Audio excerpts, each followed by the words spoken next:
Di tengah kegelapan malam yang sunyi, ada sebuah kisah yang telah menemani umat manusia selama berabad-abad. Kisah ini lahir dari padang pasir Arabia, di bawah langit berbintang yang tak terhitung jumlahnya. Namanya adalah Alf Laila wa Laila, atau yang kita kenal sebagai 1001 Malam. Kisah ini bukanlah karya satu penulis, atau bahkan satu bangsa. Cerita-cerita dalam 1001 Malam dikumpulkan selama berabad-abad, dari berbagai belahan dunia. Ada cerita dari Persia kuno, ada pula dari India, dari Mesir, dan dari berbagai penjuru jalur sutra yang menghubungkan timur dan barat. Seperti sungai yang mengumpulkan air dari berbagai anak sungai, kisah ini mengumpulkan kebijaksanaan dari berbagai peradaban. Versi paling awal yang kita ketahui berasal dari abad ke-9 Masehi. Seorang sejarawan Arab bernama Al-Mas'udi menulis tentang sebuah buku Persia bernama Hazar Afsanah, yang berarti 1000 cerita. Ini adalah benih pertama dari kisah yang akan tumbuh menjadi hutan cerita yang lebat. Dari Persia, cerita-cerita ini mengembara ke Baghdad, ibu kota Kekhalifahan Abbasiyah yang gemilang.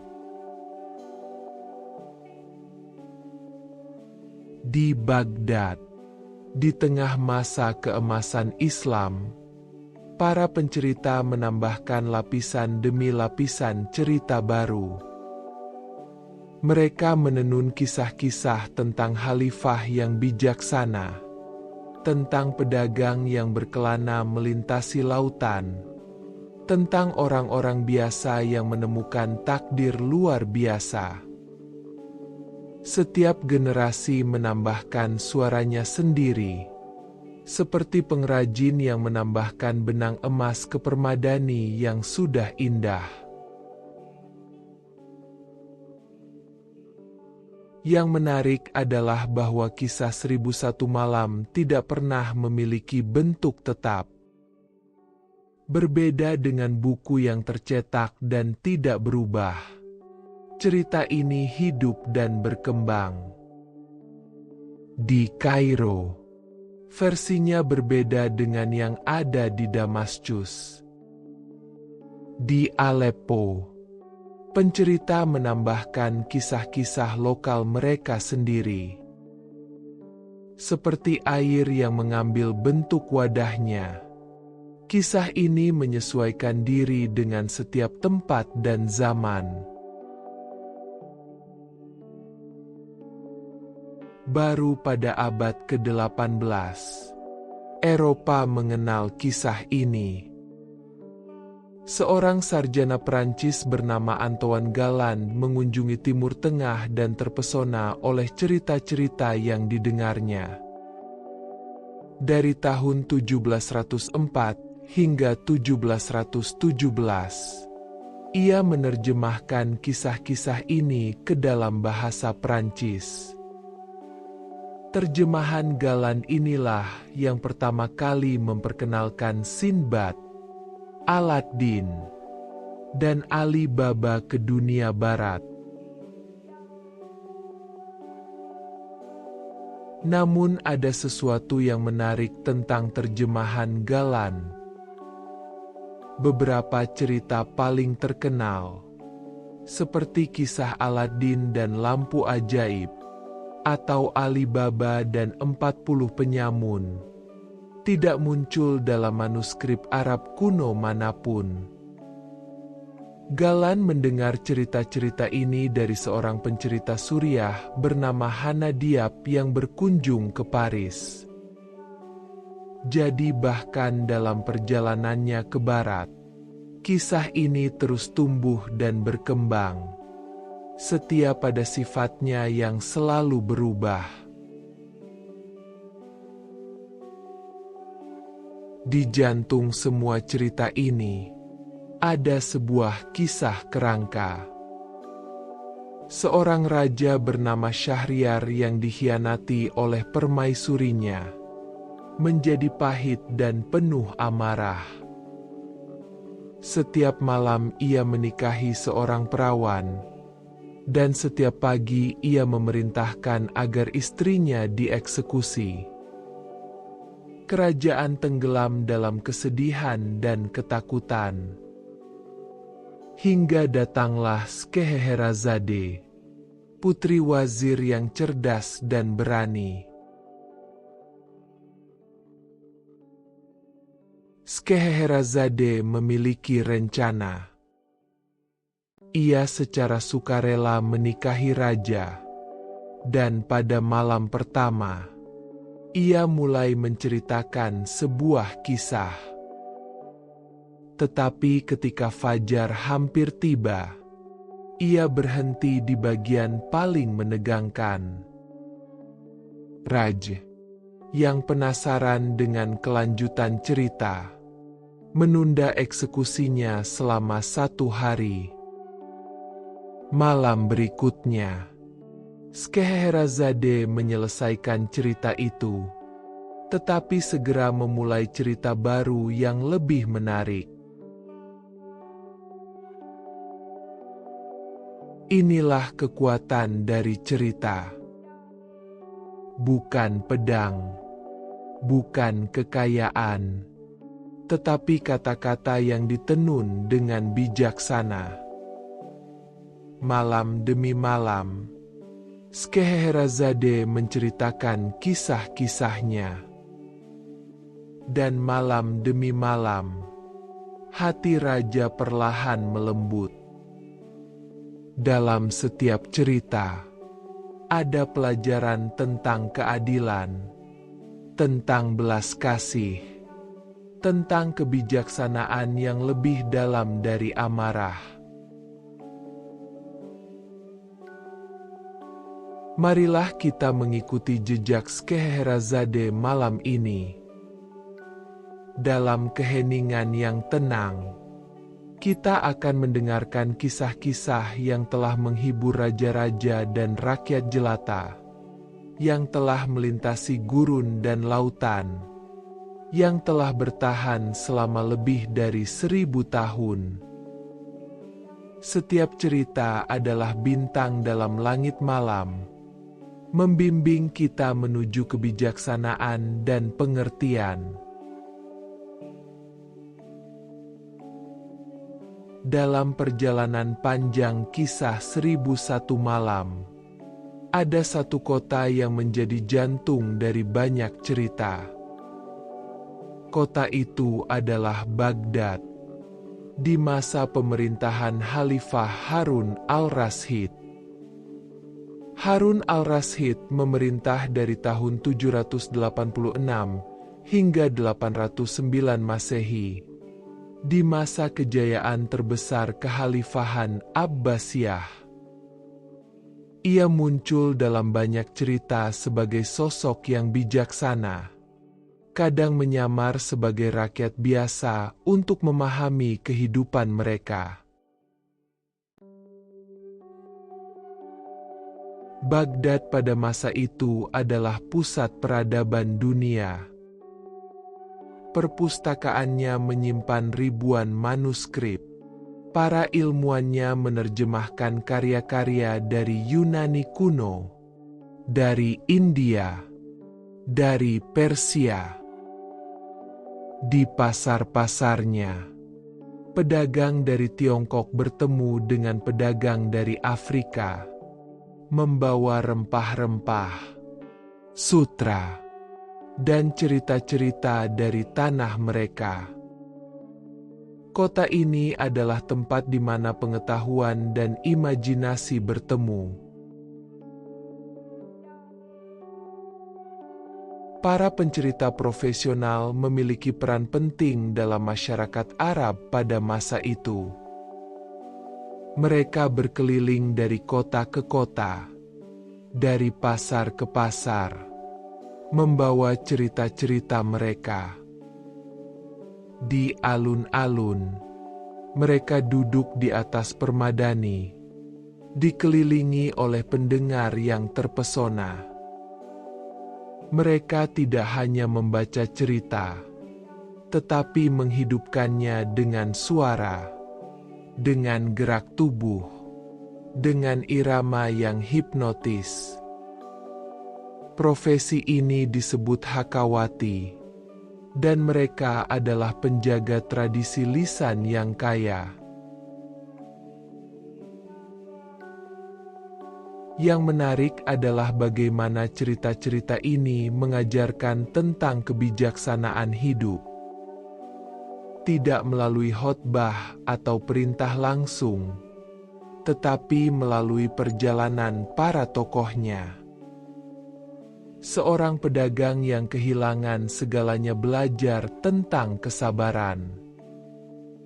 Seorang pemuda yang sombong menemukan kerendahan hati.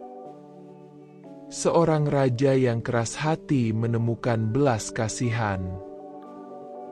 Setiap cerita adalah cermin yang memantulkan sifat manusia, baik dan buruknya. Dalam tradisi penceritaan Arab, konsep waktu sangat berbeda dengan narasi Barat. Cerita tidak selalu berjalan lurus dari awal ke akhir. Seringkali, sebuah cerita bercabang menjadi cerita lain, dan cerita itu bercabang lagi. Seperti pohon dengan banyak dahan, atau sungai dengan banyak anak sungai. Dalam satu malam, Scheherazade bisa memulai 5 cerita berbeda. Semuanya terjalin dalam harmoni yang indah. Manuskrip tertua yang masih ada dari 1001 Malam berasal dari abad ke-14. Ia disimpan di Perpustakaan Nasional Prancis. Ditulis dalam bahasa Arab dengan tulisan tangan yang indah. Tetapi manuskrip ini hanya berisi 350 malam, bukan 1001. Jumlah 1001 adalah simbolis, angka yang melambangkan kelimpahan yang tak terbatas dalam budaya Arab. Seperti mengatakan ada bintang di langit, kita tidak benar-benar menghitungnya satu persatu. Setiap wilayah di dunia Arab memiliki versi favoritnya sendiri. Di Mesir, ada kisah-kisah tentang kehidupan di tepi Sungai Nil, tentang para petani dan nelayan. Di Syria, cerita-cerita lebih banyak tentang perdagangan dan perjalanan melintasi gurun. Di Irak, fokusnya pada kehidupan istana dan intrik politik.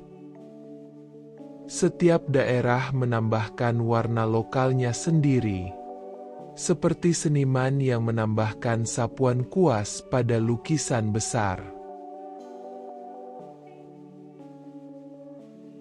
Para penyalin naskah pada masa itu bekerja dengan sabar dan teliti. Mereka duduk berjam-jam di ruangan yang diterangi lampu minyak, menulis dengan tinta yang mereka buat sendiri dari jelaga dan getah pohon. Setiap huruf dibentuk dengan hati-hati. Setiap halaman dihiasi dengan ornamen yang rumit. Pekerjaan mereka adalah ibadah, sebuah bentuk pengabdian pada pengetahuan dan keindahan. Berkat mereka, cerita-cerita ini sampai kepada kita hari ini. Dalam dunia 1001 malam, takdir memainkan peran yang sangat penting. Para tokoh sering menghadapi situasi yang tampaknya di luar kendali mereka, tetapi melalui kebijaksanaan dan keberanian, mereka menemukan jalan mereka. Ini bukan tentang menyerah pada takdir, tetapi tentang bagaimana kita menanggapi apa yang takdir berikan. Seorang pedagang miskin bisa menjadi kaya melalui kejujurannya. Seorang pangeran bisa kehilangan segalanya karena kesombongannya. Malam terus bergulir, dan Scheherazade terus bercerita. Setiap fajar yang datang bukan lagi ancaman kematian, tetapi janji akan cerita baru di malam berikutnya. Raja Syahriar mulai menunggu dengan rindu, bukan karena penasaran semata, tetapi karena dalam setiap cerita, ia menemukan bagian dari dirinya yang telah lama hilang. Kemanusiaan yang telah tertutup oleh amarah, perlahan-lahan kembali bersinar. Dan kita pun, seperti Raja Syahriar, terus mendengarkan dalam keheningan malam. Setiap kata adalah langkah dalam perjalanan panjang menuju pengertian. Tidak ada tergesa-gesa di sini, hanya aliran cerita yang lembut seperti angin malam yang sejuk. Di antara semua cerita dalam 1001 malam, ada satu kelompok kisah yang sangat istimewa. Kisah-kisah tentang Sinbad si pelaut. Sinbad melakukan 7 pelayaran yang penuh petualangan, dan setiap pelayaran mengajarkan kebijaksanaan yang berbeda. Namun yang menarik adalah, kisah Sinbad kemungkinan besar terinspirasi dari catatan pelayaran nyata para pedagang Arab dan Persia. Pada abad ke-9 dan ke-10 Masehi, pelaut-pelaut Muslim telah berlayar hingga ke Tiongkok, melintasi Samudra Hindia yang luas. Mereka menulis catatan perjalanan tentang pulau-pulau aneh yang mereka temui, tentang makhluk-makhluk laut yang besar, tentang perdagangan dan bahaya di lautan. Catatan-catatan ini, yang disebut Kitab Al-Ajaib atau Buku Keajaiban, menjadi bahan baku untuk kisah-kisah Sinbad. Realitas dan fantasi berpadu menjadi satu, seperti ombak yang bercampur dengan kabut di cakrawala. Para pelaut ini menggunakan bintang-bintang untuk menavigasi. Mereka mengenal konstelasi dengan nama-nama Arab yang indah, dan mereka tahu kapan monsun akan bertiup dari arah yang menguntungkan. Pengetahuan ini diturunkan dari ayah ke anak, dari guru ke murid, dalam tradisi lisan yang sama dengan cara 1001 malam diturunkan. Laut dan cerita, keduanya mengalir dan tidak pernah diam. Dalam kisah-kisah ini, ada tema yang berulang tentang kesabaran dan penerimaan. Ketika seorang tokoh menghadapi kesulitan, mereka tidak selalu melawan dengan keras. Kadang-kadang, kebijaksanaan sejati adalah mengetahui kapan harus melepaskan, kapan harus menunggu, Kapan harus menerima bahwa ada kekuatan yang lebih besar dari diri kita? Ini adalah falsafah yang dalam, yang berakar pada pengalaman hidup di gurun dan lautan, di mana alam selalu lebih berkuasa. Struktur cerita bersarang adalah ciri khas 1001 Malam. Scheherazade menceritakan sebuah kisah tentang seorang pedagang, yang kemudian menceritakan kisah tentang seorang nelayan, yang kemudian menceritakan kisah tentang seorang pangeran. Cerita di dalam cerita di dalam cerita, seperti kotak-kotak kayu berhias yang tersarang satu dalam yang lain. Teknik ini menciptakan kedalaman dan misteri, membuat pendengar tenggelam dalam dunia yang berlapis-lapis. Ada sebuah fakta menarik tentang bagaimana cerita-cerita ini dibagi. Dalam tradisi aslinya, tidak ada bab atau judul yang jelas. Pembagian menjadi malam-malam individual adalah penambahan kemudian, mungkin untuk memudahkan penyalinan dan pembacaan. Dalam bentuk aslinya, cerita mengalir terus-menerus, seperti sungai yang tidak mengenal batas-batas buatan.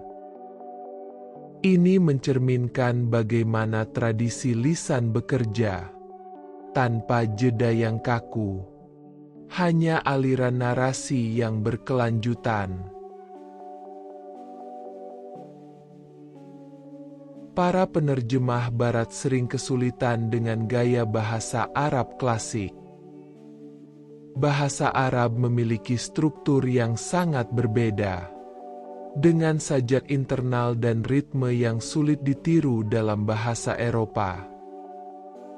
Kalimat-kalimatnya panjang dan berliku, penuh dengan pengulangan yang bersifat musikal. Ketika diterjemahkan, banyak keindahan ini hilang, seperti parfum yang menguap ketika dibuka. Tetapi esensi ceritanya tetap bertahan, karena kebijaksanaan sejati melampaui bahasa. Di dunia Arab tradisional, mendengarkan cerita adalah kegiatan komunal. Keluarga berkumpul setelah makan malam, duduk di bawah langit berbintang atau di ruangan yang sejuk. Kakek atau nenek akan mulai bercerita, dan semua orang mendengarkan dalam keheningan yang penuh perhatian. Anak-anak tertidur dengan suara cerita itu di telinga mereka, membawa mimpi-mimpi tentang istana dan pelayaran, tentang kebijaksanaan dan keajaiban.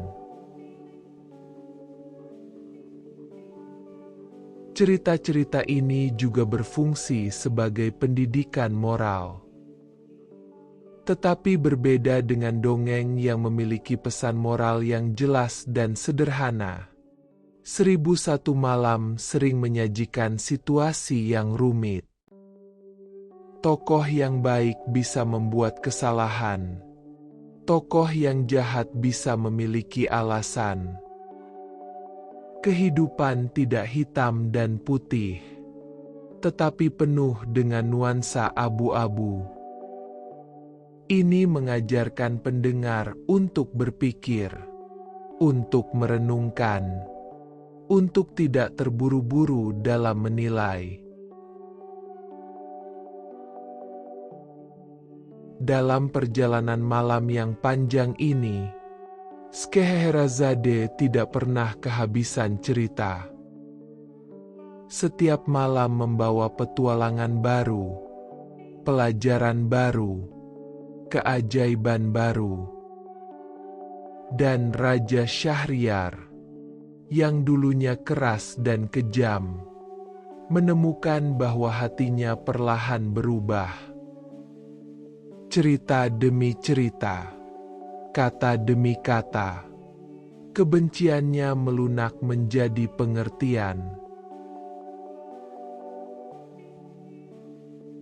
Kita pun mengikuti jejak mereka dalam keheningan malam ini. Tidak ada yang perlu kita kejar, tidak ada yang perlu kita buktikan. Hanya mendengarkan, menerima, dan membiarkan cerita mengalir seperti sungai yang tenang. Setiap fakta adalah batu loncatan. Setiap kebijaksanaan adalah lampu yang menerangi jalan. Ketika kita berbicara tentang 1001 malam, kita juga berbicara tentang sejarah kertas itu sendiri. Kertas pertama kali dibuat di Tiongkok. Tetapi teknologi pembuatan kertas sampai ke dunia Arab pada abad ke-8. Pada tahun 751, pertempuran talas terjadi antara pasukan Tang dari Tiongkok dan Abbasiyah dari dunia Islam. Di antara tawanan perang ada para pembuat kertas Tiongkok, dan pengetahuan mereka dibawa ke Baghdad. Sejak saat itu, dunia Arab mulai memproduksi kertas dalam jumlah besar. Pabrik-pabrik kertas didirikan di Baghdad, Damaskus, dan Kairo. Kertas jauh lebih murah daripada perkamen atau papirus, dan ini memungkinkan lebih banyak orang untuk menulis dan menyimpan cerita. Tanpa kertas, 1001 malam mungkin tidak akan pernah tersebar seluas ini. Teknologi dan cerita berjalan beriringan, saling mendukung dalam perjalanan melintasi waktu. Di balik setiap cerita dalam 1001 malam, ada refleksi tentang kehidupan sehari-hari masyarakat Arab pada masa itu. Kita mendengar tentang pasar dengan pedagang rempah-rempah, tentang kafilah yang melintasi gurun, tentang kapal-kapal yang berlabuh di pelabuhan. Kita belajar tentang bagaimana orang-orang berbisnis, bagaimana mereka menikah, bagaimana mereka menyelesaikan perselisihan.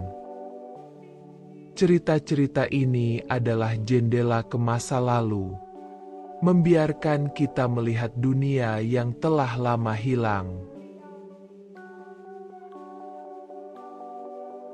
Dalam banyak kisah, makanan memainkan peran penting.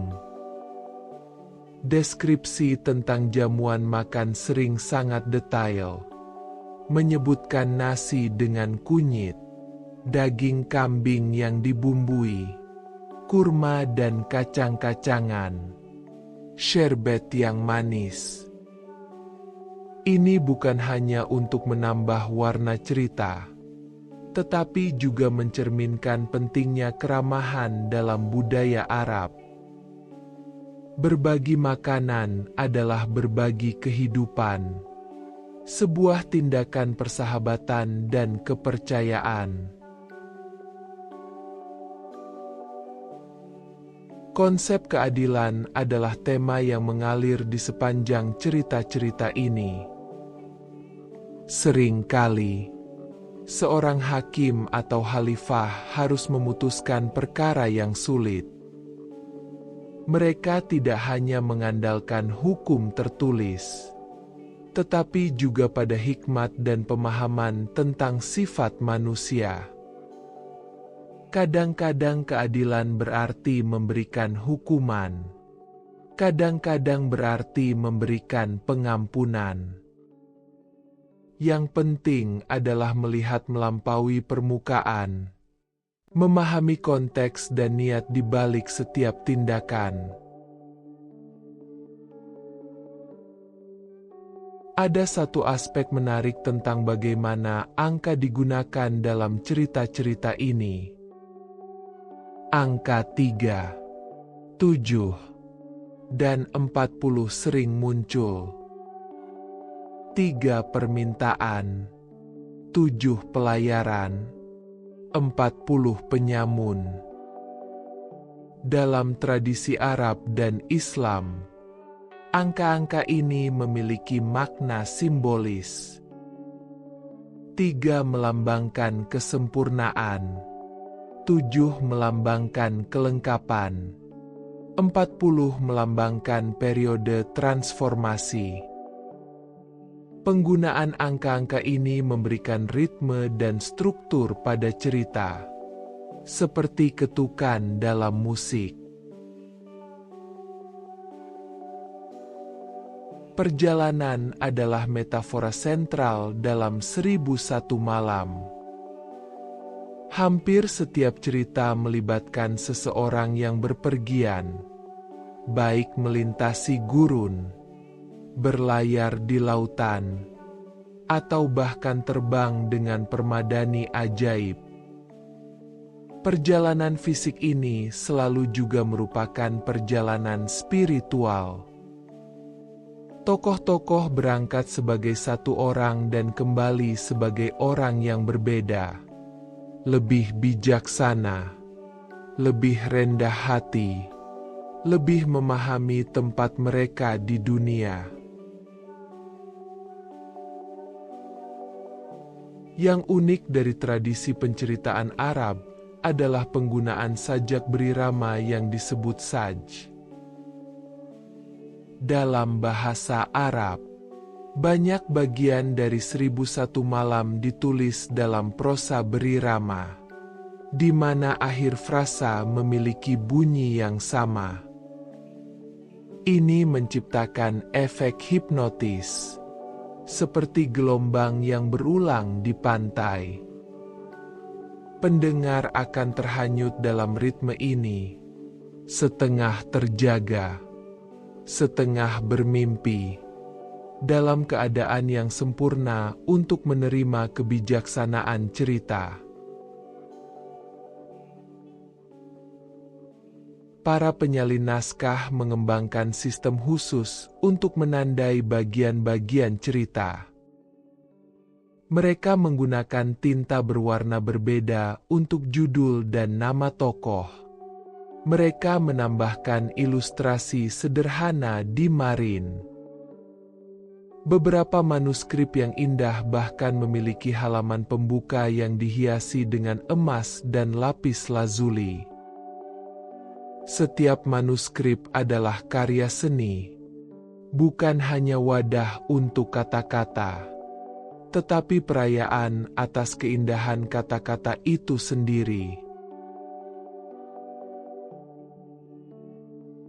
Dan Scheherazade terus menenun ceritanya, malam demi malam.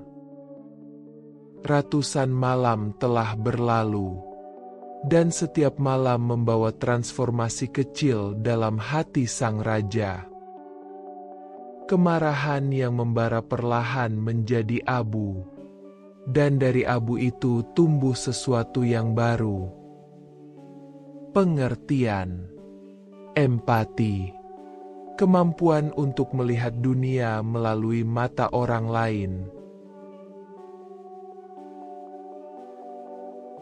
Dalam keheningan malam kita merasakan gema dari malam-malam mereka.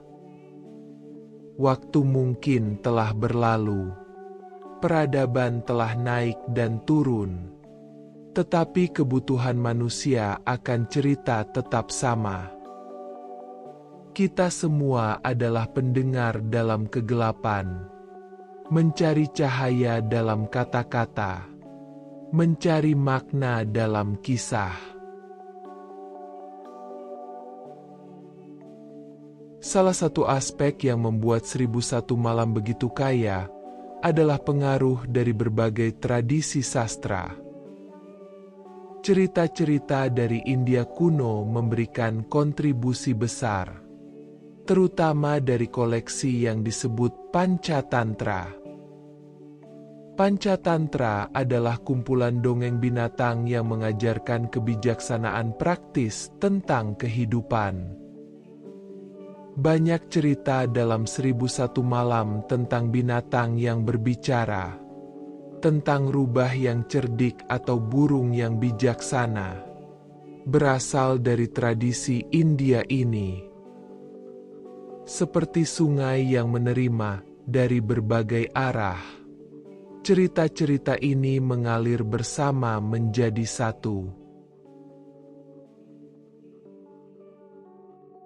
Di zaman keemasan Islam, Baghdad memiliki perpustakaan yang disebut Bait al-Hikmah, atau Rumah Kebijaksanaan.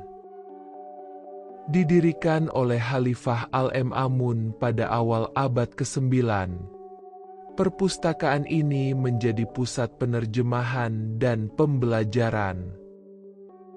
Para sarjana dari berbagai agama dan latar belakang bekerja bersama di sana, menerjemahkan karya-karya dari bahasa Yunani, Persia, Sanskerta, dan Suryani ke dalam bahasa Arab. Atmosfer intelektual inilah yang memberi makan imajinasi para pencerita 1001 Malam. Dalam cerita-cerita ini, kita sering menemukan motif transformasi. Seseorang berubah menjadi binatang, atau sebaliknya. Seorang pangeran menjadi burung, seorang putri menjadi rusa.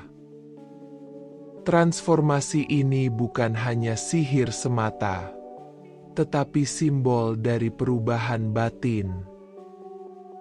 Ketika seseorang berubah bentuk, mereka melihat dunia dengan cara yang berbeda.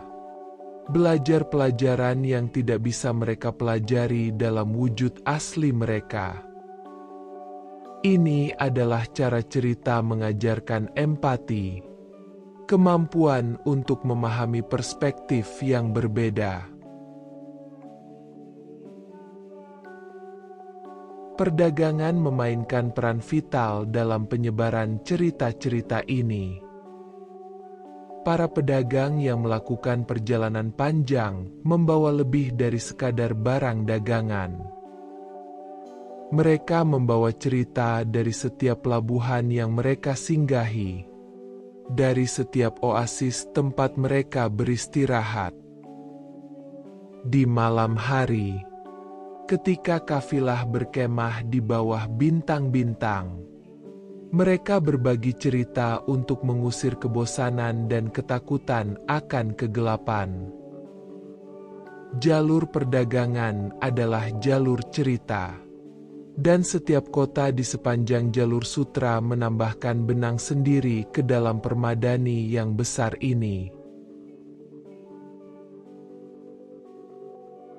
Konsep waktu dalam 1001 Malam sangat menarik. Cerita tidak terikat pada kronologi yang ketat. Masa lalu, sekarang, dan masa depan bisa bercampur aduk. Seorang tokoh bisa hidup selama 300 tahun dalam satu cerita, atau waktu bisa berhenti sama sekali. Ini mencerminkan pemahaman yang lebih dalam tentang waktu, bahwa waktu bukanlah garis lurus, tetapi sesuatu yang lebih cair, lebih seperti lingkaran atau spiral. Dalam manuskrip-manuskrip Arab, tidak ada tanda baca seperti yang kita kenal sekarang. Tidak ada titik, koma, atau tanda tanya. Pembaca harus memahami di mana satu kalimat berakhir dan kalimat lain dimulai dari konteks dan ritme bahasa. Ini membuat pembacaan menjadi lebih aktif, lebih seperti interpretasi musik daripada sekadar mengikuti instruksi. Setiap pembaca membawa suara mereka sendiri ke dalam teks, menciptakan versi yang sedikit berbeda setiap kali. Cerita-cerita tentang jin dan makhluk supernatural sangat menonjol dalam 1001 Malam. Dalam kepercayaan Islam, jin adalah makhluk yang diciptakan dari api tanpa asap, memiliki kehendak bebas seperti manusia. Mereka bisa baik atau jahat, membantu atau mengganggu. Kehadiran jin dalam cerita mencerminkan kepercayaan bahwa dunia ini memiliki lapisan-lapisan yang tidak terlihat, bahwa realitas lebih kompleks daripada yang tampak oleh mata. Ini mengajarkan kerendahan hati, pengakuan bahwa ada hal-hal di luar pemahaman kita. Musik dan puisi seringkali terjalin dalam narasi. Para tokoh tidak hanya berbicara, mereka juga menyanyikan pantun, melafalkan syair. Dalam budaya Arab klasik, kemampuan untuk membuat puisi dengan spontan adalah tanda kecerdasan dan pendidikan. Beberapa bagian terindah dari 1001 Malam adalah puisi-puisi yang disisipkan di dalam prosa, seperti permata yang berkilau di dalam kain yang indah. Puisi ini sering mengekspresikan emosi yang tidak bisa diungkapkan dengan kata-kata biasa. Kerinduan, kehilangan, kegembiraan, keheningan. Yang luar biasa adalah bagaimana cerita-cerita ini bertahan melewati berbagai rezim politik dan perubahan sosial. Dinasti berganti dinasti, kekaisaran naik dan runtuh, tetapi orang-orang terus menceritakan kisah Scheherazade. Ini karena cerita-cerita ini berbicara tentang sesuatu yang universal, tentang harapan dan ketakutan manusia, tentang pencarian makna dalam kehidupan yang fana. Politik berubah, tetapi hati manusia tetap sama. Malam terus berlalu dalam ketenangan, dan suara Scheherazade terus mengalir seperti sungai yang tak pernah kering. Raja Syahriar sekarang mendengarkan bukan dengan kecurigaan, tetapi dengan hati yang terbuka. Setiap cerita adalah jembatan, membawanya lebih dekat kepada kemanusiaannya yang hilang. Dan kita, dalam malam kita sendiri, terus mengikuti jejak mereka. Napas kita melambat, pikiran kita menjadi tenang, dan kita membiarkan cerita membawa kita ke tempat yang jauh. Di antara semua tokoh dalam 1001 Malam, ada seorang yang sangat istimewa dalam budaya Arab. Namanya adalah Abu Nuwas, seorang penyair yang hidup di Baghdad pada abad ke-8. Abu Nuwas adalah tokoh historis nyata, penyair istana Khalifah Harun al-Rasyid. Dalam cerita-cerita, ia digambarkan sebagai sosok yang cerdik dan penuh humor, sering menggunakan kecerdasan kata-kata untuk keluar dari situasi sulit. Kehadirannya dalam cerita menunjukkan bagaimana batas antara sejarah dan fiksi menjadi kabur dalam tradisi lisan. Pasar tradisional atau souk adalah latar yang sering muncul dalam cerita-cerita ini. Pasar bukan hanya tempat berdagang, tetapi juga pusat kehidupan sosial. Di sana orang berkumpul untuk mendengar berita, berbagi gosip, dan tentu saja mendengarkan cerita. Para pencerita profesional memiliki sudut khusus mereka di pasar, tempat mereka duduk dengan lingkaran pendengar di sekeliling mereka. Suara pedagang yang berteriak, aroma rempah-rempah, dan suara cerita bercampur menjadi simfoni kehidupan sehari-hari. Dalam tradisi Islam, ada konsep yang disebut adab, yang berarti sopan santun dan etika dalam berperilaku. Banyak cerita dalam 1001 Malam sebenarnya adalah pelajaran tentang adab. Bagaimana memperlakukan tamu dengan hormat, bagaimana berbicara dengan orang yang lebih tua, bagaimana bersikap dalam situasi sulit.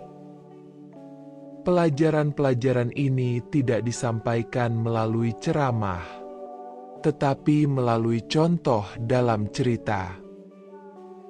Kita melihat tokoh yang sopan dihargai, dan tokoh yang kasar menghadapi konsekuensi. Salah satu elemen yang membuat cerita-cerita ini begitu menarik adalah penggunaan detail sensorik.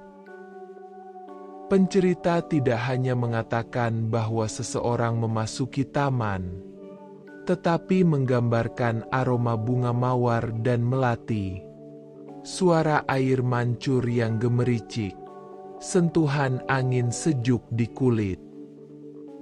Detail-detail ini membuat cerita menjadi hidup, mengubahnya dari sekadar kata-kata menjadi pengalaman. Pendengar tidak hanya mendengar cerita, tetapi merasakannya dengan semua indera mereka. Konsep rezeki dan kemurahan hati sangat kuat dalam cerita-cerita ini. Seringkali, seorang tokoh yang dermawan dan berbagi dengan orang lain akan menerima berkah yang tak terduga. Seorang pedagang yang memberi makan orang miskin menemukan harta karun. Seorang pelaut yang menolong orang yang tenggelam diselamatkan dari bahaya. Ini mencerminkan kepercayaan bahwa alam semesta memiliki cara untuk menyeimbangkan kebaikan. Apa yang kita berikan akan kembali kepada kita. Mungkin tidak langsung, mungkin tidak dalam bentuk yang sama, tetapi pasti akan kembali. Manuskrip 1001 Malam yang berbeda sering memiliki jumlah cerita yang berbeda pula. Versi Mesir mungkin memiliki cerita yang tidak ada dalam versi Syria, dan sebaliknya. Ini karena para penyalin merasa bebas untuk menambahkan cerita-cerita yang populer di daerah mereka. Tidak ada kanon resmi, tidak ada versi yang benar. Setiap manuskrip adalah potret dari tradisi lisan di tempat dan waktu tertentu, seperti foto yang menangkap momen yang terus bergerak. Peran perempuan dalam cerita-cerita ini sangat menarik untuk diperhatikan. Scheherazade sendiri adalah contoh utama. Seorang perempuan yang menggunakan kecerdasan dan kreativitas untuk menyelamatkan dirinya dan perempuan lain. Banyak cerita lain juga menampilkan perempuan yang cerdas, pemberani, dan penuh akal. Mereka bukan hanya objek pasif, tetapi agen aktif dalam nasib mereka sendiri. Ini mencerminkan kompleksitas sebenarnya dari masyarakat Arab klasik, di mana perempuan memiliki lebih banyak peran dan kekuatan daripada yang sering digambarkan. Dalam dunia cerita ini, mimpi memiliki makna yang sangat penting. Mimpi sering menjadi pesan dari alam yang lebih tinggi, peringatan tentang bahaya yang akan datang, atau petunjuk tentang jalan yang harus diambil. Tokoh-tokoh yang bijaksana memperhatikan mimpi mereka, mencari penafsir mimpi untuk memahami maknanya. Ini mencerminkan kepercayaan bahwa realitas memiliki banyak lapisan, dan bahwa dunia mimpi adalah salah satu cara untuk mengakses kebijaksanaan yang lebih dalam. Pengaruh 1001 Malam pada sastra dunia tidak bisa dilebih-lebihkan. Penulis-penulis Eropa pada abad ke-19 dan ke-20 sangat terinspirasi olehnya. Edgar Allan Poe, Jorge Luis Borges, Italo Calvino, semuanya mengakui hutang mereka kepada struktur cerita bersarang dan imajinasi liar dari 1001 Malam. Cerita-cerita yang lahir di pasar-pasar Baghdad telah menginspirasi karya-karya sastra di seluruh dunia, membuktikan kekuatan universal dari narasi yang baik. Dan malam terus mengalir, seperti pasir dalam jam pasir yang tidak pernah habis. Scheherazade telah menceritakan ratusan kisah, dan masih ada ratusan lagi yang menunggu. Raja Syahriar tidak lagi menghitung malam, tidak lagi menunggu matahari terbit dengan niat yang kelam. Ia mendengarkan karena ia ingin mendengar. Karena cerita-cerita ini telah menjadi bagian dari nafasnya. Kita pun merasakan perubahan yang sama dalam diri kita. Ketegangan hari telah mencair. Kekhawatiran telah memudar. Yang tersisa hanyalah suara yang lembut ini, membawa kita semakin dalam ke dalam ketenangan malam. Salah satu aspek yang sering dilupakan dari 1001 Malam adalah peran matematika dan geometri dalam cerita-cerita ini. Di masa keemasan Islam, matematika adalah bidang yang sangat dihargai. Para sarjana Arab mengembangkan aljabar, menyempurnakan trigonometri, dan membuat kemajuan besar dalam geometri. Beberapa cerita dalam 1001 Malam melibatkan teka-teki matematika, pembagian warisan yang adil, atau masalah logika yang harus dipecahkan. Ini menunjukkan bahwa kebijaksanaan tidak hanya tentang intuisi, tetapi juga tentang pemikiran yang jernih dan rasional. Warna memiliki makna simbolis yang kaya dalam cerita-cerita ini. Hijau adalah warna surga dan kehidupan. Sering dikaitkan dengan kesuburan dan harapan. Biru melambangkan langit dan spiritualitas. Merah adalah warna gairah dan bahaya. Ketika seorang pencerita menggambarkan jubah hijau seorang tokoh, atau langit biru yang cerah, pendengar yang terbiasa dengan tradisi ini akan memahami lapisan makna yang lebih dalam. Warna bukan hanya deskripsi visual, tetapi bahasa simbolis yang memperkaya narasi. Di dunia Arab klasik, kaligrafi dianggap sebagai bentuk seni tertinggi. Kata-kata Allah dalam Al-Quran ditulis dengan keindahan yang luar biasa. Dan tradisi ini meluas ke semua bentuk tulisan. Manuskrip 1001 Malam sering dihiasi dengan kaligrafi yang indah, di mana setiap huruf adalah karya seni. Bentuk huruf yang melengkung dan mengalir mencerminkan aliran cerita itu sendiri.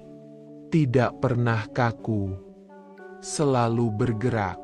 Seperti tarian yang diabadikan dalam tinta. Konsep nasib atau takdir, yang disebut hadar dalam bahasa Arab, adalah tema yang berulang. Tetapi nasib dalam cerita-cerita ini bukanlah sesuatu yang pasif. Ya, ada hal-hal yang telah ditakdirkan, tetapi manusia masih memiliki pilihan dalam bagaimana merespons. Seorang pedagang yang ditakdirkan kehilangan hartanya bisa memilih untuk tetap jujur atau menjadi korup.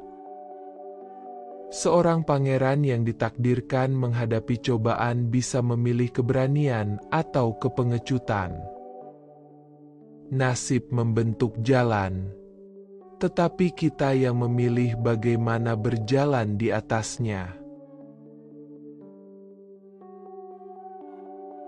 Air adalah elemen yang sangat penting dalam banyak cerita. Di tanah gurun, air adalah kehidupan itu sendiri.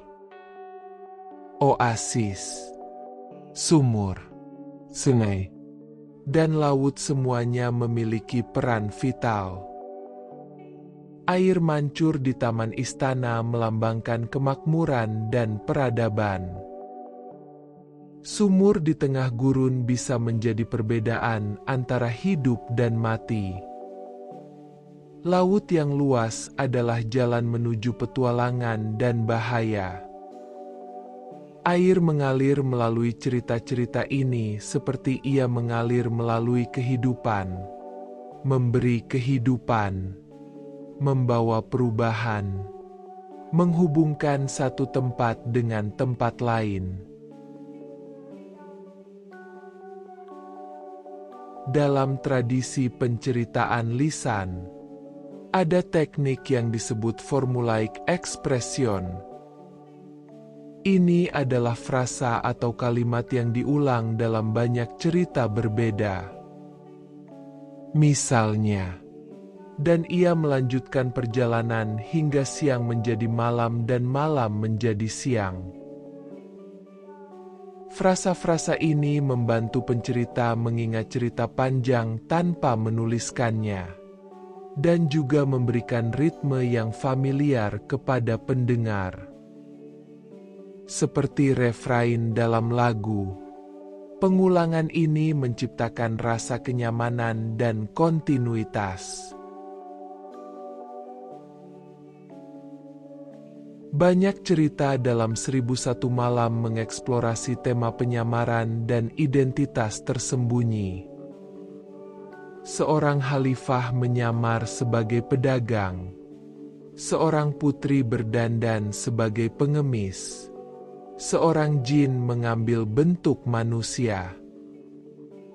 Penyamaran ini memungkinkan tokoh untuk melihat kebenaran yang tersembunyi, untuk memahami bagaimana orang-orang benar-benar berpikir dan bertindak ketika mereka tidak tahu dengan siapa mereka berbicara. Ini adalah metafora yang kuat tentang bagaimana penampilan bisa menipu, dan bahwa nilai sejati seseorang terletak di dalam, bukan di luar.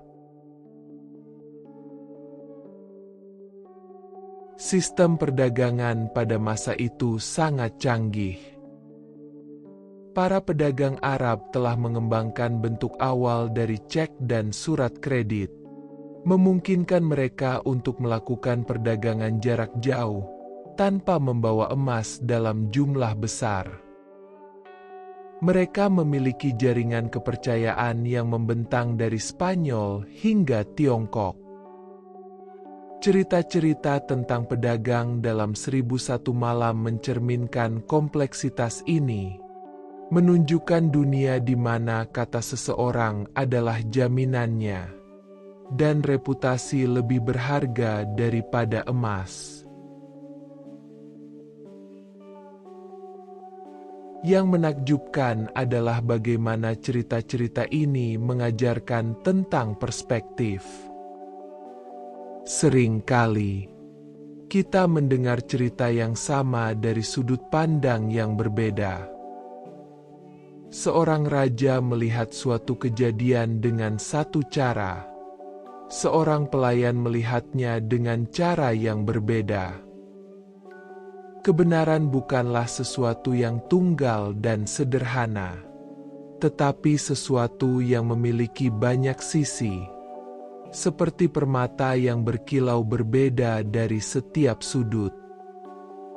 Ini mengajarkan kita untuk mendengarkan, untuk mempertimbangkan pandangan orang lain, untuk tidak terburu-buru dalam penilaian kita. Dan Scheherazade, dalam kebijaksanaannya yang tak terbatas, terus menenun benang-benang cerita.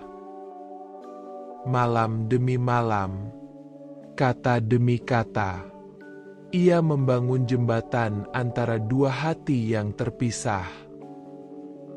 Raja yang dulunya penuh kebencian sekarang mendengarkan dengan mata yang berkaca-kaca, tersentuh oleh keindahan dan kebenaran dalam cerita-cerita ini. Dan kita, dalam perjalanan malam kita, merasakan bagaimana cerita membentuk kita.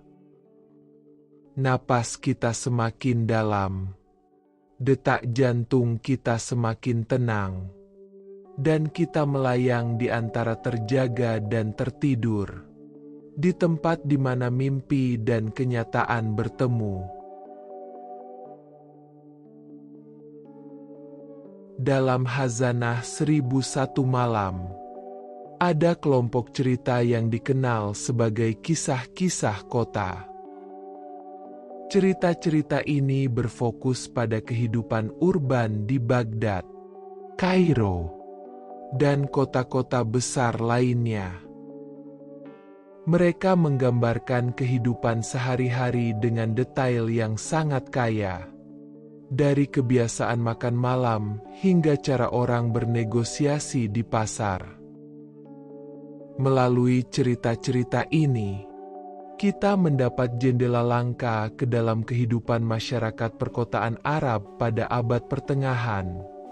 Sebuah dunia yang sudah lama hilang tetapi tetap hidup dalam kata-kata.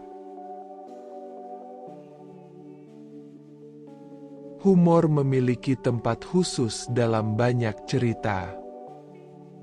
Bukan humor yang kasar atau merendahkan, tetapi humor yang cerdas dan penuh kebijaksanaan.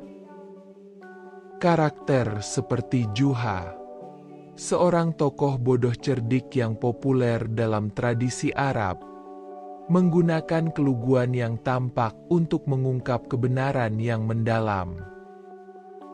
Tawa dalam cerita-cerita ini bukan sekadar hiburan, tetapi cara untuk melihat absurditas kehidupan, untuk menemukan kedamaian dengan ketidaksempurnaan dunia. Kadang-kadang, kebijaksanaan terbesar datang dengan senyuman. Bintang-bintang memainkan peran penting dalam navigasi dan dalam simbol cerita. Para pelaut Arab adalah navigator ulung yang membaca langit malam seperti kita membaca peta. Mereka mengenal setiap konstelasi, memahami pergerakan planet, dan menggunakan pengetahuan ini untuk melintasi lautan yang luas. Dalam cerita-cerita, bintang sering menjadi simbol takdir dan petunjuk ilahi. Seorang tokoh mungkin melihat bintang jatuh sebagai pertanda, atau mengikuti bintang tertentu untuk menemukan jalan pulang. Langit malam adalah kanvas tempat takdir ditulis. Konsep kehormatan atau syaraf sangat fundamental dalam banyak cerita. Tetapi kehormatan dalam konteks ini bukan tentang kesombongan atau kekerasan. Ini tentang integritas, tentang menepati janji, tentang melindungi yang lemah, tentang berpegang pada prinsip bahkan ketika itu sulit. Seorang pedagang yang kehilangan segalanya tetapi tetap membayar hutangnya memiliki kehormatan. Seorang pengemis yang menolak mencuri meskipun lapar memiliki kehormatan. Kehormatan sejati terletak dalam pilihan-pilihan kecil yang kita buat setiap hari. Taman adalah motif yang berulang dan penuh makna dalam cerita-cerita ini. Di tengah gurun yang gersang, taman yang hijau dan subur adalah simbol surga di bumi. Taman-taman istana digambarkan dengan detail yang memukau, dengan pohon-pohon buah-buahan, bunga-bunga harum, burung-burung bernyanyi, dan air mancur yang sejuk. Taman adalah tempat di mana karakter menemukan kedamaian, di mana percintaan dimulai, di mana kebijaksanaan disampaikan. Ini adalah ruang peralihan antara dunia luar yang keras dan dunia dalam yang lembut. Dalam manuskrip-manuskrip kuno, kita menemukan catatan kaki dan komentar dari para penyalin. Seorang penyalin mungkin menulis di Marin, "Cerita ini sangat indah, membuat hatiku tersentuh." Atau, "Saya mendengar versi berbeda dari cerita ini di Damaskus." Catatan-catatan pribadi ini mengingatkan kita bahwa setiap manuskrip adalah hasil kerja manusia, dengan perasaan dan pendapat mereka sendiri. Mereka bukan sekadar mesin penyalin, tetapi pembaca yang terlibat secara emosional dengan cerita yang mereka tulis. Konsep berkah atau barakah mengalir melalui banyak narasi. Berkah bisa datang dalam berbagai bentuk, bukan hanya kekayaan materi tetapi juga kesehatan, keturunan, pengetahuan, atau kedamaian hati. Tokoh yang dermawan sering diberkati dengan cara yang tidak terduga. Seorang yang memberi makan burung-burung mungkin diselamatkan oleh burung ketika dalam bahaya. Seorang yang merawat pohon mungkin menemukan harta karun di bawah akarnya.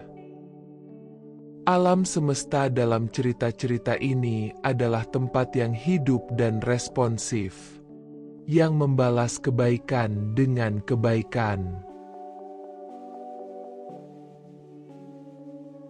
Musik tradisional Arab, dengan alat-alat seperti oud dan ney, sering disebutkan dalam cerita. Musik dipahami sebagai bahasa jiwa, cara untuk mengekspresikan apa yang tidak bisa dikatakan dengan kata-kata. Dalam beberapa cerita, musik memiliki kekuatan magis, bisa menyembuhkan yang sakit, menenangkan yang marah, atau bahkan membuka pintu yang terkunci. Ini mencerminkan kepercayaan bahwa keindahan memiliki kekuatan transformatif, bahwa seni bisa mengubah realitas. Yang menarik adalah bagaimana cerita-cerita ini menangani tema penuaan dan kebijaksanaan. Tokoh-tokoh tua sering digambarkan sebagai sumber kebijaksanaan dan nasihat. Pengalaman panjang mereka membuat mereka memahami pola-pola kehidupan, mengenali bahaya sebelum datang, melihat peluang yang tersembunyi. Penuaan bukan sesuatu yang ditakuti, tetapi sesuatu yang dihormati. Setiap kerutan adalah pelajaran yang dipelajari. Setiap rambut putih adalah pencapaian yang diraih. Malam terus bergulir dalam keheningan yang damai. Scheherazade telah membawa raja dalam perjalanan melintasi gurun dan lautan, melalui istana dan pasar, melalui kegembiraan dan kesedihan. Dan dalam setiap cerita, raja menemukan cerminan dari dirinya sendiri, melihat kesalahannya, memahami jalan menuju penebusan. Kita pun telah melakukan perjalanan yang panjang malam ini. Kelopak mata kita semakin berat. Pikiran kita melayang lembut seperti daun di atas air yang tenang. Cerita membungkus kita seperti selimut yang hangat, membawa kita semakin dekat ke ambang tidur yang damai. Di antara semua cerita yang terkandung dalam 1001 Malam, ada satu kelompok yang sangat unik. Cerita-cerita tentang para sufi dan pencari spiritual. Sufisme adalah cabang mistis dari Islam, yang menekankan hubungan langsung dan pribadi dengan yang ilahi. Para sufi sering muncul dalam cerita sebagai orang bijak yang hidup sederhana, yang memiliki pemahaman mendalam tentang rahasia kehidupan. Mereka mengajarkan melalui paradoks dan metafora, membimbing pencari kebenaran dengan cara yang halus dan tidak langsung. Dalam tradisi Arab klasik, ada konsep yang disebut sohbet, yang berarti percakapan spiritual atau persahabatan yang mendalam. Banyak cerita dalam 1001 Malam sebenarnya adalah bentuk sohbet, di mana dua orang atau lebih berkumpul dan berbagi cerita, masing-masing menambahkan lapisan makna. Ini bukan hanya tentang menceritakan fakta, tetapi tentang menciptakan ruang di mana kebijaksanaan bisa muncul secara organik.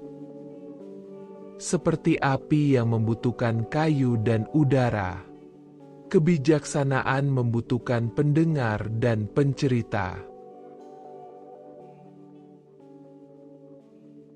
Rempah-rempah bukan hanya komoditas perdagangan, tetapi juga elemen simbolis dalam cerita-cerita ini.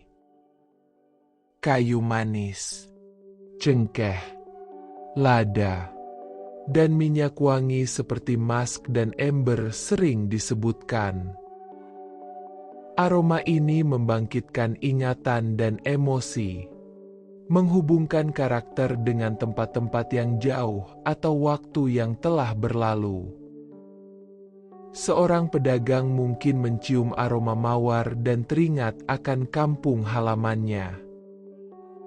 Aroma adalah jembatan antara masa kini dan masa lalu, antara yang hadir dan yang hilang. Konsep waktu yang siklis, bukan linear, sangat terasa dalam struktur cerita-cerita ini. Seperti pergantian siang dan malam, seperti perputaran musim, cerita-cerita ini bergerak dalam lingkaran. Akhir dari satu cerita sering mengarah kembali ke awal, atau menghubungkan dengan cerita yang telah diceritakan sebelumnya. Tidak ada akhir yang benar-benar final. Tidak ada awal yang benar-benar baru. Semuanya saling terhubung dalam tarian abadi narasi. Dalam dunia Arab abad pertengahan, perpustakaan pribadi adalah tanda kekayaan intelektual dan status sosial. Seorang sarjana mungkin menghabiskan seluruh hidupnya mengumpulkan buku-buku langka. Beberapa perpustakaan pribadi memiliki ribuan volume, masing-masing disalin dengan tangan. Masing-masing adalah harta yang tak ternilai.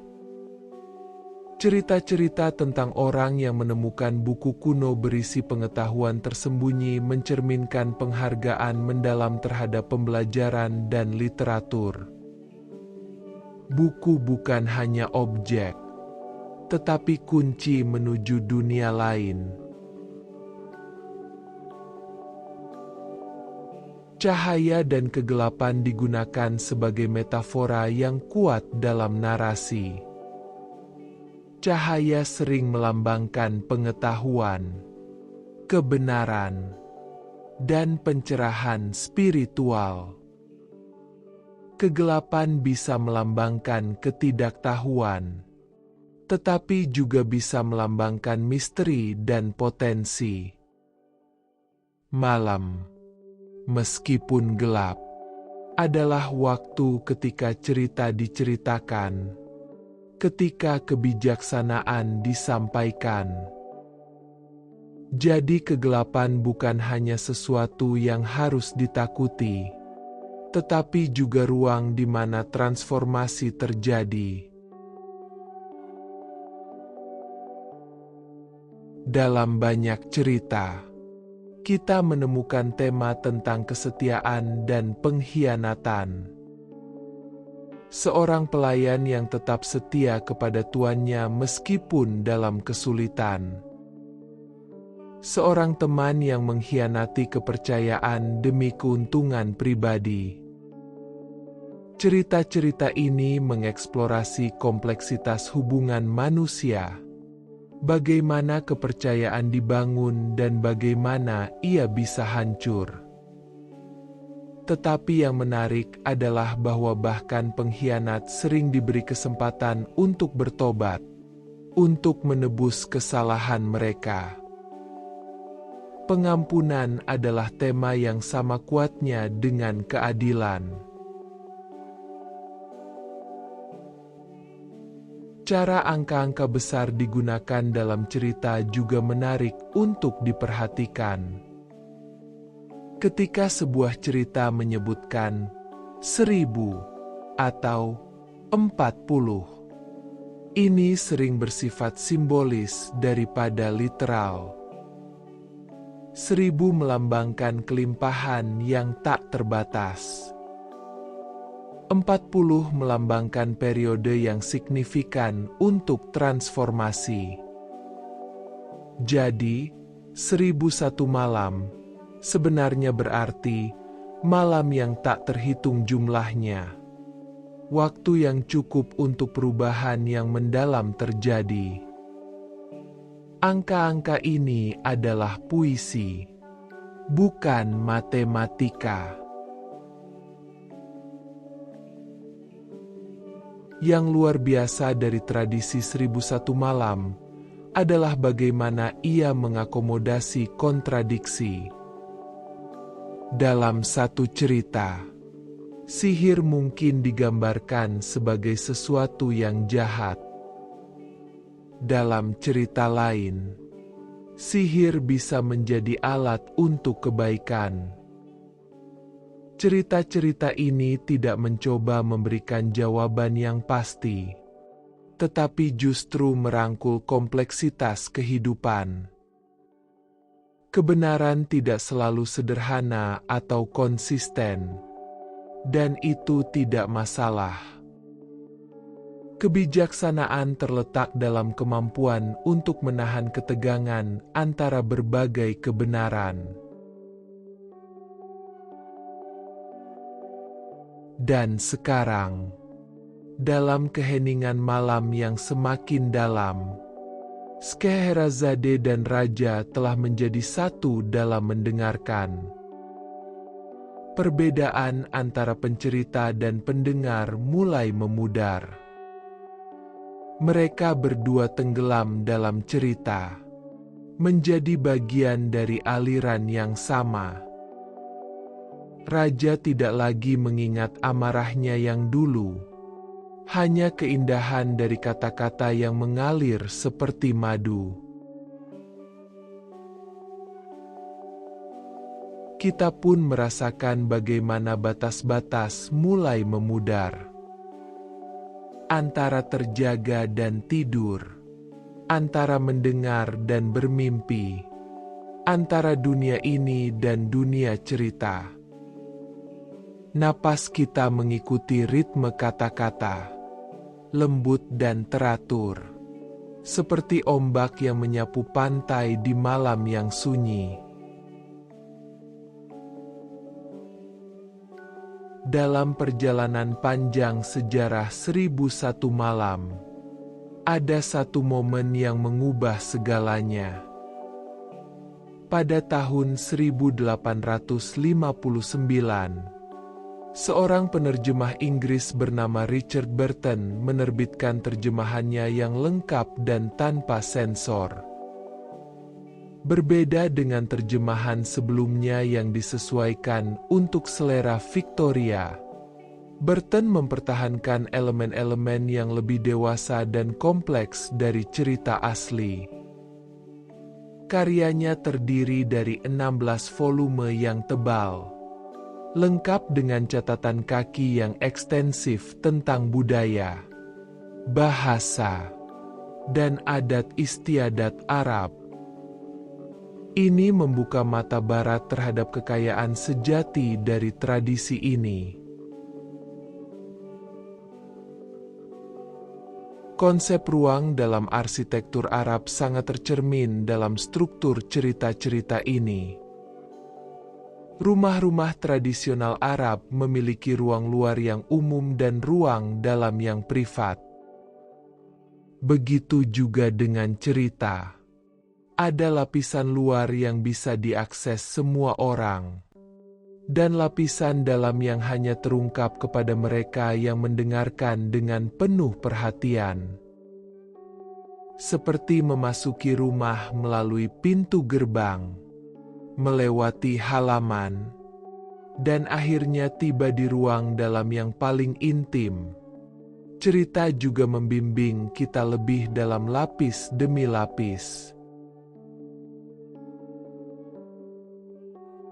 Dalam tradisi Islam, ada konsep tazkiyah, yaitu pemurnian jiwa. Banyak cerita dalam 1001 Malam sebenarnya adalah perjalanan tazkiyah. Seorang tokoh yang sombong harus melewati pengalaman yang merendahkan untuk memurnikan egonya. Seorang yang serakah harus kehilangan segalanya untuk memahami nilai sesungguhnya. Setiap cobaan adalah kesempatan untuk melepaskan sifat negatif, untuk menjadi versi yang lebih murni dari diri sendiri. Cerita adalah guru yang lembut, membimbing jiwa menuju kesempurnaan. Suara manusia memiliki kualitas khusus dalam tradisi lisan. Seorang pencerita yang baik tahu kapan harus berbicara pelan, kapan harus meninggikan suara, kapan harus berhenti sejenak untuk efek dramatis. Mereka menggunakan suara mereka seperti instrumen musik, menciptakan melodi dengan kata-kata.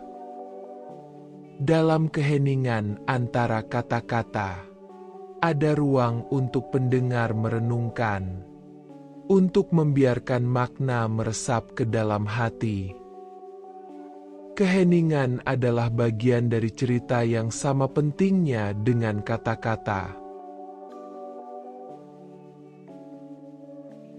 Motif cermin muncul dalam beberapa cerita dengan cara yang menarik. Cermin bukan hanya objek untuk melihat penampilan fisik, tetapi juga metafora untuk refleksi diri. Dalam satu cerita, seorang raja menemukan cermin ajaib yang menunjukkan bukan wajahnya, tetapi hatinya yang sebenarnya. Apa yang ia lihat membuatnya berubah. Cerita itu sendiri adalah cermin, memantulkan kembali kepada kita kebenaran tentang diri kita yang mungkin sulit kita lihat sendiri. Dalam manuskrip kuno, sering ada ilustrasi miniatur yang menggambarkan adegan-adegan kunci. Seni miniatur Persia dan Arab memiliki gaya yang sangat khas, dengan perspektif yang datar, warna-warna cerah, dan detail yang rumit.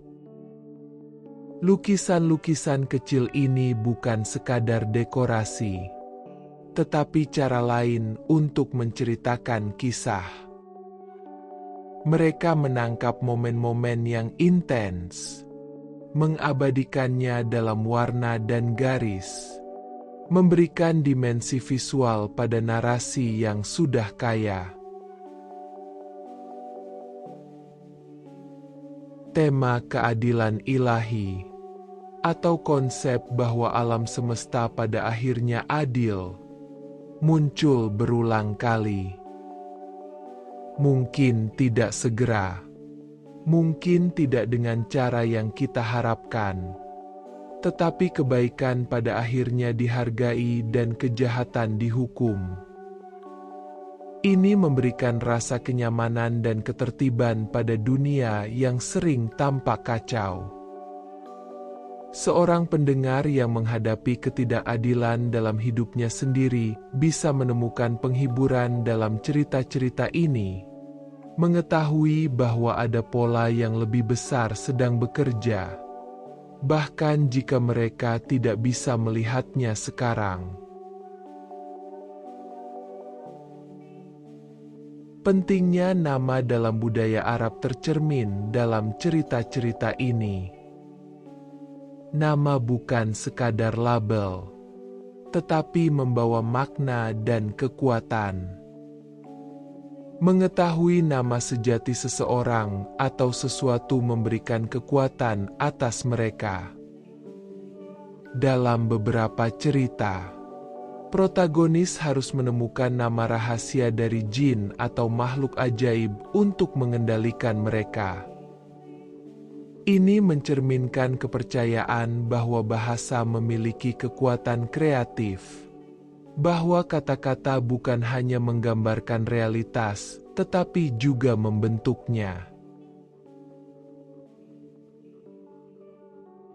Yang indah dari struktur 1001 Malam adalah bagaimana ia mencerminkan kehidupan itu sendiri.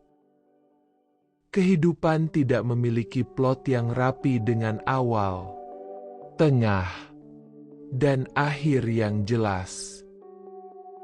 Satu peristiwa mengarah ke peristiwa lain.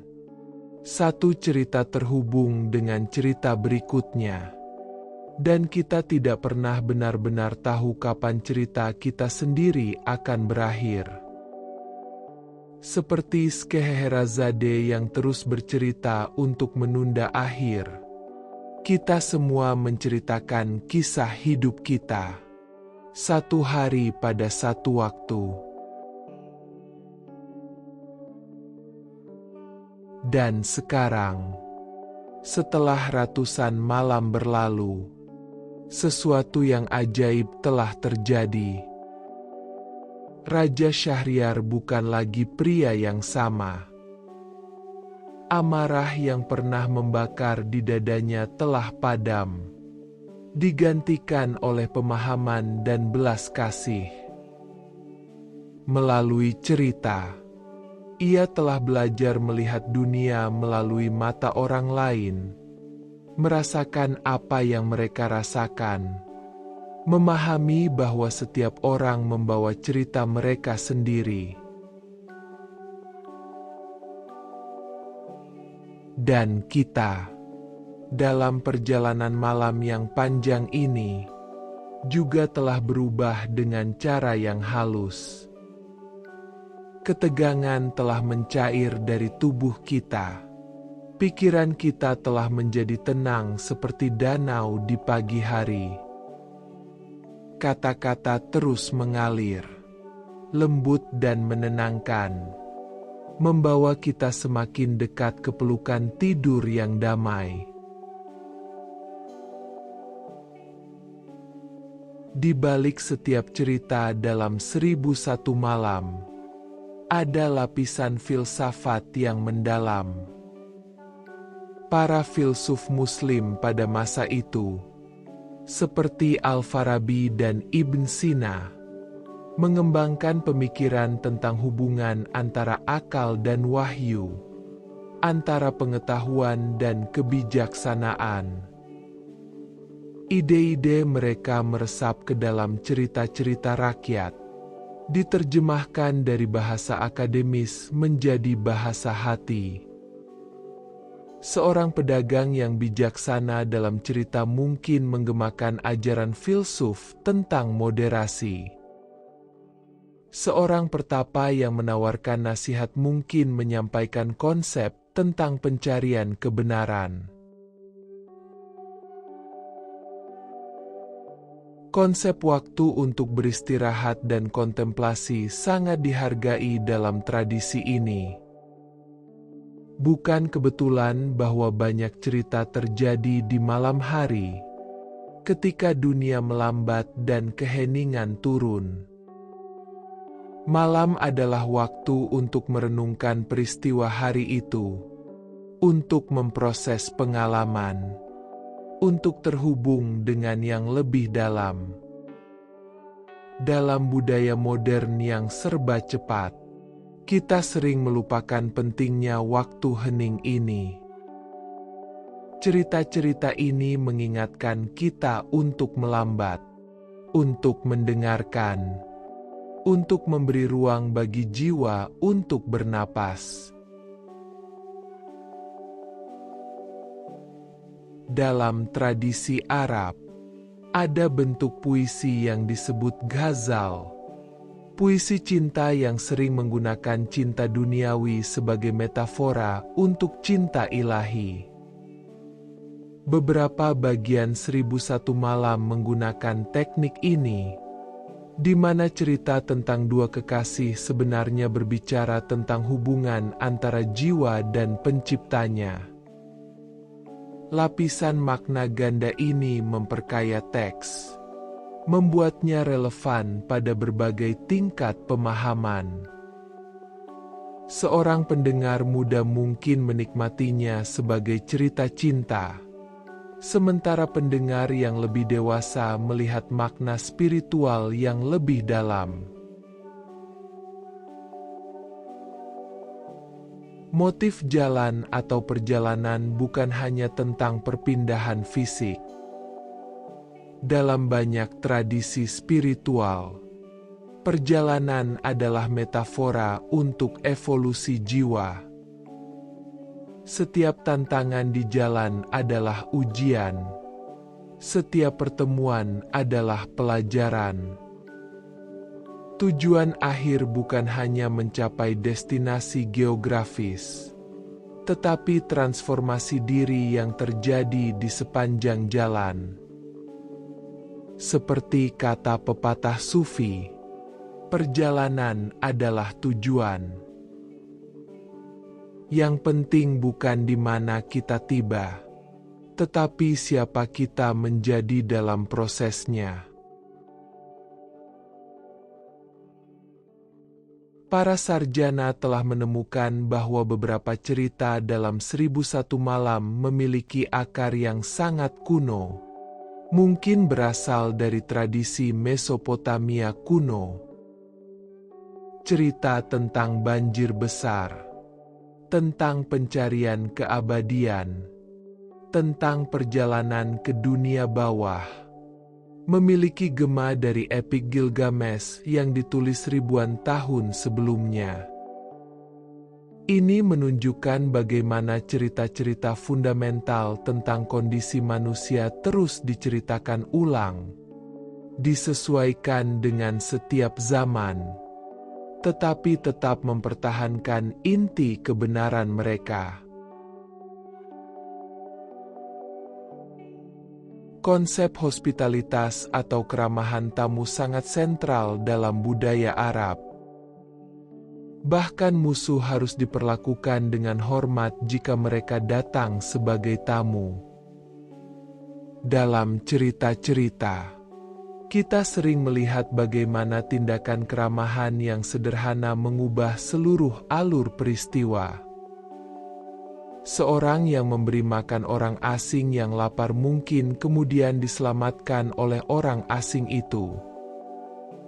Ini bukan sekadar pertukaran transaksional, tetapi pengakuan terhadap kemanusiaan bersama, bahwa kita semua adalah pengembara dalam perjalanan kehidupan. Yang menarik adalah bagaimana cerita-cerita ini menangani konsep kekayaan dan kemiskinan. Kekayaan materi tidak selalu dipandang sebagai berkah, dan kemiskinan tidak selalu dipandang sebagai kutukan. Seorang fakir yang miskin mungkin memiliki kekayaan spiritual yang jauh lebih besar daripada seorang sultan. Seorang pedagang kaya mungkin hidup dalam kemiskinan batin. Cerita-cerita ini mengajarkan bahwa nilai sejati terletak bukan pada apa yang kita miliki, tetapi pada siapa kita, pada kualitas hati dan jiwa kita. Dalam tradisi kaligrafi Arab, ada ungkapan bahwa tulisan yang indah membuat jiwa yang indah. Tindakan menulis bukan hanya mekanis, tetapi spiritual.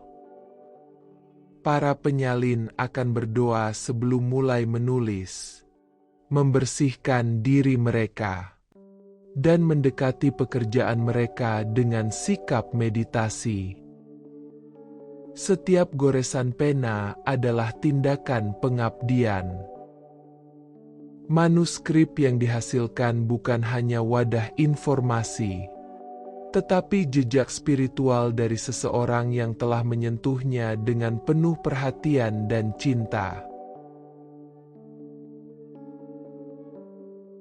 Tema pengampunan dan rekonsiliasi mencapai puncaknya di akhir kerangka cerita 1001 Malam. Setelah 1001 Malam bercerita, Scheherazade akhirnya menunjukkan kepada Raja 3 anak yang telah mereka miliki bersama. Raja Syahriar, yang hatinya telah benar-benar berubah, akhirnya mengampuni dan mencintai. Cerita telah melakukan apa yang tidak bisa dilakukan oleh kekuatan atau argumen, mengubah kebencian menjadi cinta, kegelapan menjadi cahaya. Dan dalam keheningan malam kita merasakan kekuatan transformatif yang sama. Cerita telah membawa kita dalam perjalanan yang panjang, melintasi gurun waktu, menyeberangi lautan memori. Kita telah bertemu dengan raja dan pengemis, dengan pelaut dan penyair, dengan jin dan manusia biasa. Napas kita sekarang sangat dalam dan teratur, mengalir dengan ritme yang sempurna. Tubuh kita tenggelam lebih dalam ke tempat istirahat. Otot-otot melepaskan ketegangan terakhir mereka. Suara cerita terus mengalir seperti sungai yang mengantarkan kita ke laut tidur yang luas. Ketika kita mendekati akhir perjalanan malam ini, ada satu kebenaran yang indah tentang 1001 Malam. Cerita-cerita ini tidak pernah benar-benar berakhir. Bahkan setelah 1001 Malam, bahkan setelah Scheherazade berhenti bercerita, cerita terus hidup dalam hati pendengarnya. Mereka diceritakan kembali kepada anak-anak, kepada cucu, kepada generasi yang belum lahir. Setiap penceritaan kembali adalah kelahiran baru, membawa cerita ke kehidupan yang segar. Dalam abad ke-20, 1001 Malam terus menginspirasi seniman di seluruh dunia. Komposer seperti Rimsky-Korsakov menciptakan simfoni Scheherazade, menerjemahkan cerita ke dalam bahasa musik. Pelukis seperti Matisse dan Klee menemukan inspirasi dalam warna dan bentuk dari dunia Arab. Pembuat film dari Hollywood hingga Bollywood mengadaptasi cerita-cerita ini ke layar perak. Setiap medium baru memberikan kehidupan baru pada cerita-cerita kuno ini, membuktikan bahwa kebijaksanaan sejati tidak terikat oleh waktu atau bentuk. Yang mendalam adalah bagaimana cerita-cerita ini mengajarkan tentang kekuatan kesabaran. Scheherazade tidak mengubah raja dalam satu malam. Dia tidak menggunakan argumen yang kuat atau retorika yang memukau.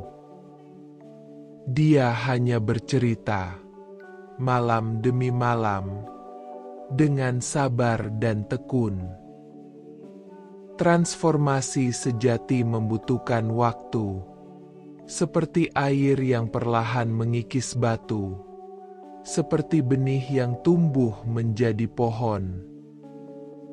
Dalam dunia yang menginginkan hasil instan, cerita ini mengingatkan kita tentang kebajikan menunggu, tentang membiarkan perubahan terjadi secara organik. Konsep lingkaran kehidupan sangat hadir dalam struktur cerita-cerita ini. Kelahiran dan kematian, pertemuan dan perpisahan, kehilangan dan penemuan. Semuanya berputar dalam siklus yang abadi. Tidak ada yang benar-benar hilang, hanya berubah bentuk. Seorang pedagang yang mati mungkin muncul kembali sebagai jin. Seorang putri yang hilang mungkin ditemukan kembali sebagai burung. Energi kehidupan terus mengalir, mengambil bentuk baru, tetapi tidak pernah benar-benar menghilang. Dalam tradisi Arab, ada ungkapan maktub yang berarti sudah tertulis. Ini merujuk pada takdir yang telah ditentukan. Tetapi dalam cerita-cerita 1001 malam, kita belajar bahwa meskipun beberapa hal telah tertulis, kita masih memiliki tinta untuk menulis cerita kita sendiri. Scheherazade mengubah takdirnya sendiri melalui kreativitas dan keberanian. Banyak tokoh lain melakukan hal yang sama. Kita adalah pengarang sekaligus karakter dalam cerita hidup kita. Yang indah dari warisan 1001 malam adalah bagaimana ia menjembatani budaya. Di dunia yang sering terpecah oleh perbedaan, cerita-cerita ini menunjukkan kesamaan fundamental kita. Seorang pembaca di Jakarta, di Tokyo, di New York, atau di Kairo, semuanya bisa menemukan sesuatu yang familiar dalam cerita-cerita ini. Harapan, ketakutan, cinta, kehilangan. Ini adalah bahasa universal yang kita semua pahami. Cerita adalah jembatan yang menghubungkan hati manusia melintasi waktu dan ruang.